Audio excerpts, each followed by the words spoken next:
Hello everyone, welcome to Aviator News. Myself Tasnuba Choudhury. Our today's headline is Eastern Airlines appointed Vice President of P2F Express project.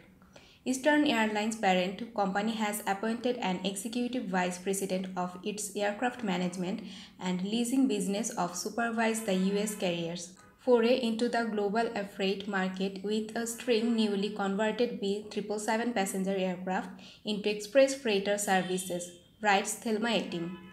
Mark L. Ebank will oversee the development and execution of the air cargo division following the company's acquisition of 35 B777 passenger aircraft as feedstock for an eventual fleet of passenger to freighter units. Subject to supplemental type certificate approval, the first newly converted Class E B777 freighter with a main deck capable of carrying a full load of low-density express shipments non-stop between large markets such as Asia and the USA and other intercontinental and regional markets, is due to enter service in the first quarter of 2022, says a statement. During a 35-year air transport carrier, eBank, now based at Eastern Wine, Pennsylvania headquarters, has held a number of leadership roles in strategic and international commercial operations, as well as marketing, asset management, aircraft,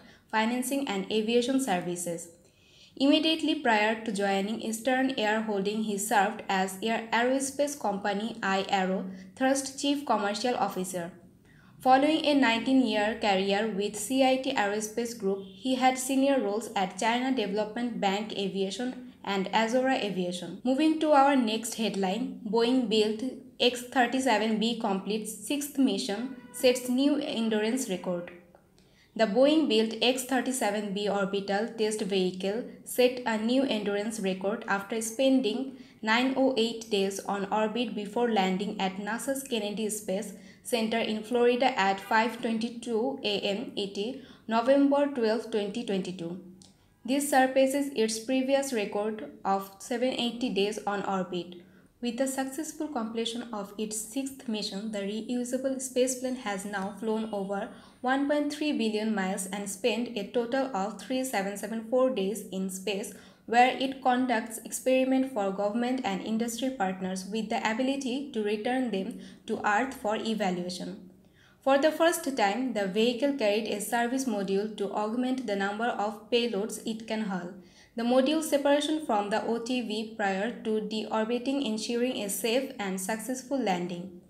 This mission highlights the Space Force's focus on collaboration in space exploration and expanding low-cost access to space for our partners within and outside of the Department of the Air Force, said Jane Chan-Saltzman, Chief of Space Operations.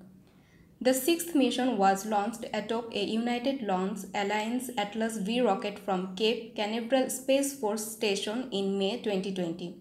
Hosted experiments included a solar energy experiment designed by the Naval Research Lab as well as a satellite designed and built by cadets at the U.S. Air Force Academy in partnership with the Air Force Research Laboratory. The satellite dubbed Falcon Sat 8 was successfully deployed in October 2021 and remains on orbit today. The mission also hosted multiple NASA experiments including the Material Exposure and Technology Innovation in Space, which evaluated the effects of space exposure on various materials to validate and improve the precision of space environment models. This was the second flight for this type of experiments. Mission 6 also hosted a NASA experiment to evaluate the effect of long-duration space exposure on seeds. This experiment informs research aimed at future interplanetary mission and the establishment of permanent bases in space.